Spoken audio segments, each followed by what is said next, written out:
अभी तक हम लोगों ने नॉमेनक्लेचर किया है। नॉमेनक्लेचर के बाद वी विल सी कि हमारे पास जो भी रिएक्शन होती है वो रिएक्शन किस तरीके से होती है।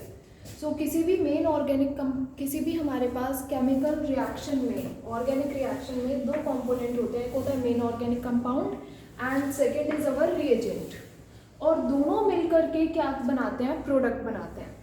तो हमारे पास एक्चुअल में रिएक्शन क्या होती है? रिएक्शन होती है कि पुरानी जो चीज़ें हैं हमारे पास उनका बॉन्ड डिसोसिएशन, पुरानी चीज़ों का बॉन्ड डिसोसिएशन एंड देन नई चीज़ों के अंदर बॉन्ड फॉर्मेशन।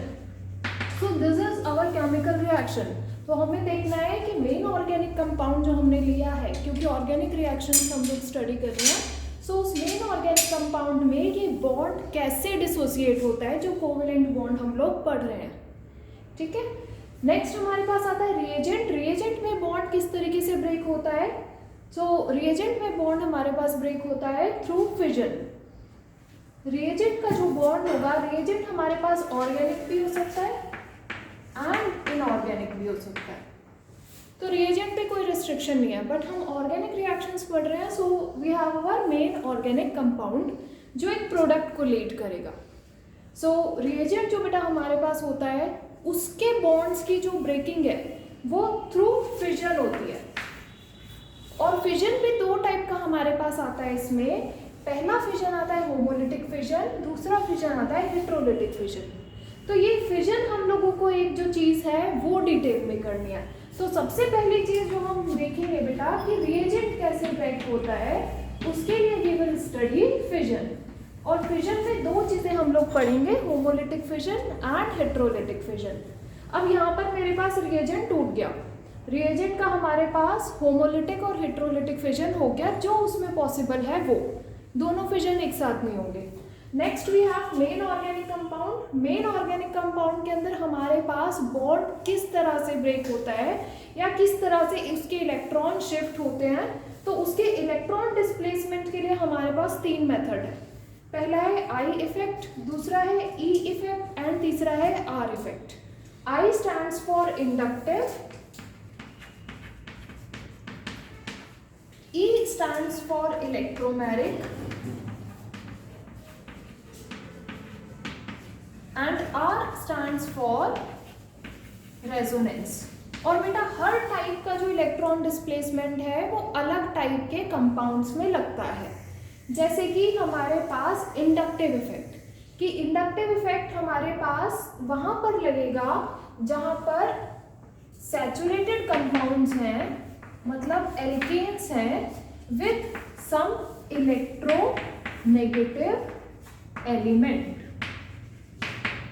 मीन्स अगर हमारे पास एल्केन विद इलेक्ट्रोनेगेटिव एलिमेंट है, मतलब क्या, मतलब पोलर कंपाउंड है, तो वहाँ पर हमारे पास इंडक्टिव इफेक्ट लगेगा।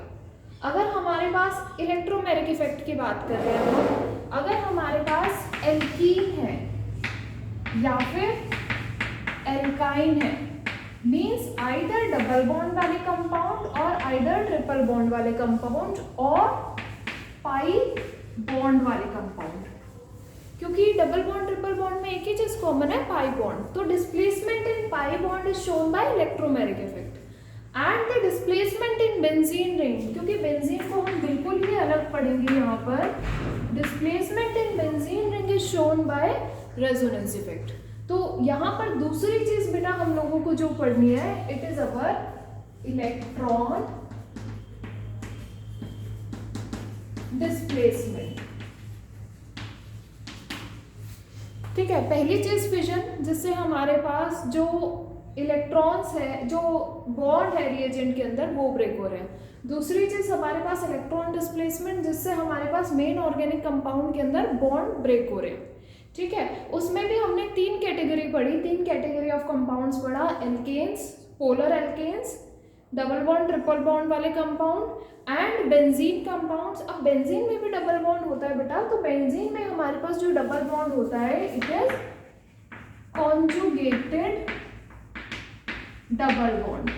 तो कॉन्जुगेटेड डबल बॉन्ड सिस्टम जो होंगे उसमें रेजोनेंस इफेक्ट हम पढ़ेंगे। जो नॉर्मल डबल और ट्रिपल बॉन्ड होंगे उसमें इलेक्ट्रोमैग्नेटिक इफेक्ट पड़ेंगे, और जो पोलर कंपाउंड्स होंगे एल्केन्स विद इलेक्ट्रोनेगेटिव एलिमेंट उसमें हम इंडक्टिव इफेक्ट पड़ेंगे। ठीक है। दूसरी चीज, अगर मेन ऑर्गेनिक कंपाउंड में इनमें से कुछ होता ही नहीं है, अगर मेन ऑर्गेनिक कंपाउंड मेरे पास नॉन पोलर है, so non polar main organic compound के लिए, if non polar main organic compound है तो बेटा वहां पर हमारे पास आएगा homolysis.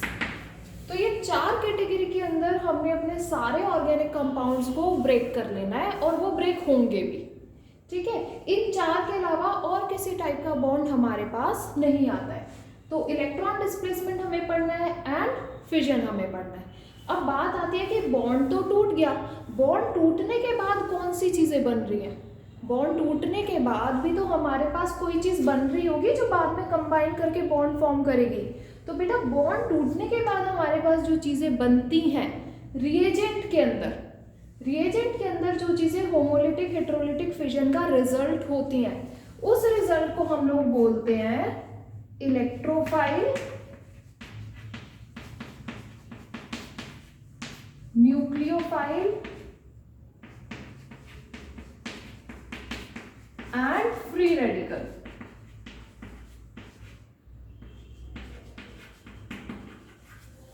And free radical, and these all 3 species combined are called as attacking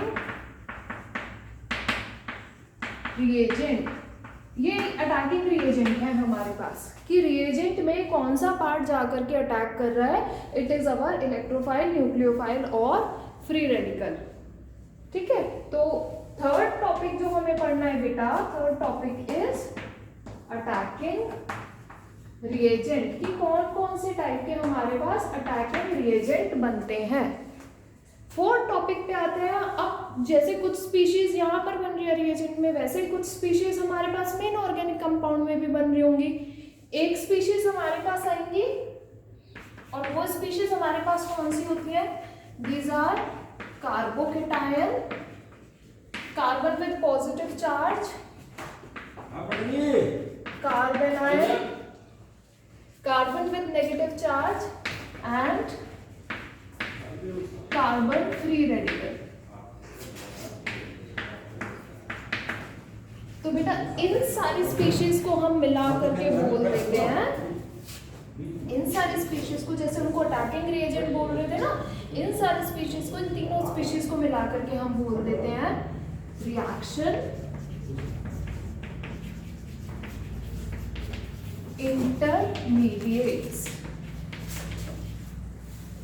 इनको क्या बोलते हैं? Reaction intermediate. सो फोर्थ चीज जो हमें पढ़नी है, as a result of electron displacement, that is our reaction intermediates.